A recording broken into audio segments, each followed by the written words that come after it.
So in this video, we're going to give a brief introduction to the Gibbs Free Energy. Mostly here, we just want to motivate it. We have already introduced the first law of thermodynamics, so we can have E for internal energy, kind of a sloppy E there, but it is equal to T delta S minus P delta V. And notice here, compared to the video that we discussed earlier about the internal energy, we're going to use the engineering convention, where this is work done by a system. So when a work is done by a system, then that decreases the total energy of the system. And that's going to work out a little bit better with showing how we derive the Gibbs free energy. So instead of the delta notation where we have fixed change and a measurable change between energy and entropy and volume, we're going to use D for an infinitesimal change. So we can write this in differential notation where we have dE is equal to TdS minus PdV. So instead of a finite measurable difference in energy and entropy and volume, we have this infinitesimal change in energy, which is related to infinitesimal changes in entropy and volume. And that very description leads to the heart of why we might want to look at different kinds of functions. So at equilibrium, the change in energy should go to zero. The energy in a system should stop changing at equilibrium. But here, to define equilibrium, we're looking at changes in entropy and volume. And those are not necessarily easy things to measure. Maybe we could have a rigid container with fixed walls of a fixed size that don't move, and we could try to establish the entropy inside that little box and figure out how it might change. But there's another way to look at energy, and it was developed by Josiah Willard Gibbs. He was not so bold as to call it G, or the Gibbs free energy, but that's what we've been calling it ever since. And so we'll use G for this new form of energy. And notice that we're going to use 3 lines instead of 2. We're going to define the Gibbs free energy. We're going to make up a new function, and we're going to say it's equal to U. So that's the E in our previous diagram. So E and U are really the same thing, and they represent the internal energy of the system. I'm going to write U because you'll see this in a lot of derivations. So it's U plus PV minus TS. So this is so-called integrated form.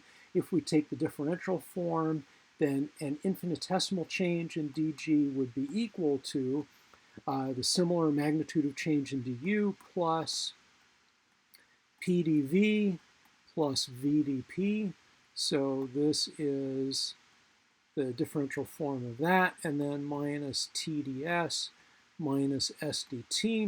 Notice we just kind of reverse the variables and put d's in front of them, and that gives us the total differential. But we have already shown that du is equal to TdS minus PdV. And now you can see why we use the engineering convention of work done by the system.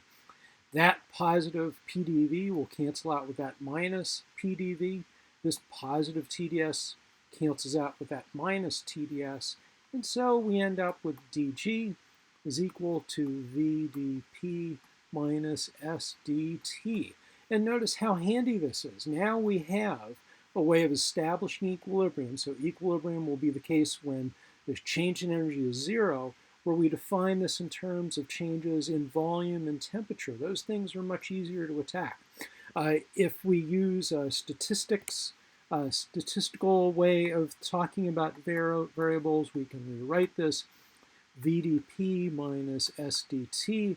So the dG, the G is the dependent variable, and then this is what we would refer to as an independent variable. And then dt is also an independent variable. So the handy way of thinking about this is, let's say we are standing here on Earth's surface and we are interested in something that's happening down here. Let's place an X, marks the spot. This is some point of interest below the Earth.